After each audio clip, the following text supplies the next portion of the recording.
আপনার কাছে আপনার স্ত্রী চির সুন্দরী যদি রাখতে চান, পৃথিবীর কোন নারীর দিকে আপনি তাকাবেন না, দেখবেন আপনার স্ত্রী হয়ে গেছে গোটা পৃথিবীর সবচেয়ে সুন্দরী নারী।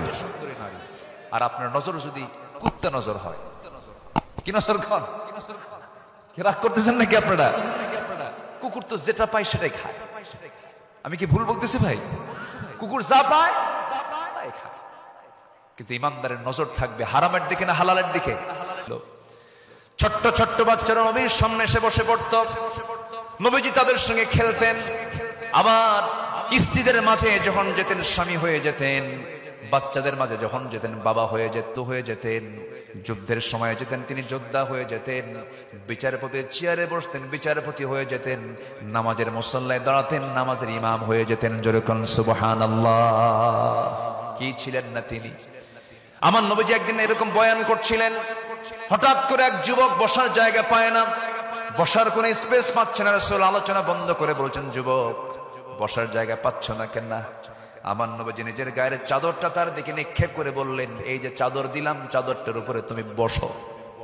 যেরকম সুবহানাল্লাহ।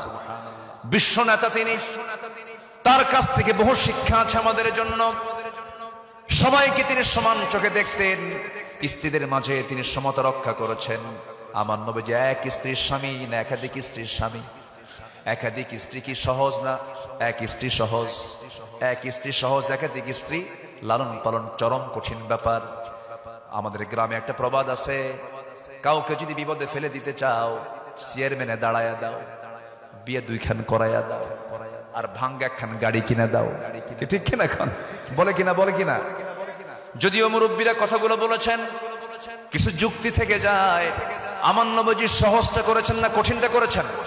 কঠিনটা করেছেন, কারণ কঠিনের মধ্যেই তো সহজ থেকে যায়, সহজের মধ্যে তো কঠিন থাকে না। আল্লাহ পাক তাকে দিয়ে সব আদর্শগুলো শিখিয়ে দিয়েছেন।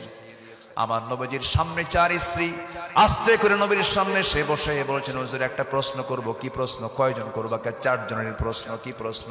হুজুর আপনি সত্যি করে বলুন তো, আমাদের চারজনের মধ্যে গন্ডগোল লেগেছে, আপনি চারজনের মধ্যে এক নাম্বার কাকে সবচেয়ে বেশি ভালোবাসেন? বলেন তো, উত্তর দেওয়া যাবে?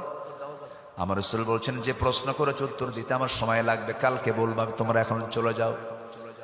মানে তারা টের পাচ্ছে না, সবাই বলছে আমাকে বেশি ভালোবাসে, আমাকে বেশি ভালোবাসে, কেউ বলতে পারছে না আমাকে কম ভালোবাসে, সব বলছে আমাকে বেশি ভালোবাসে।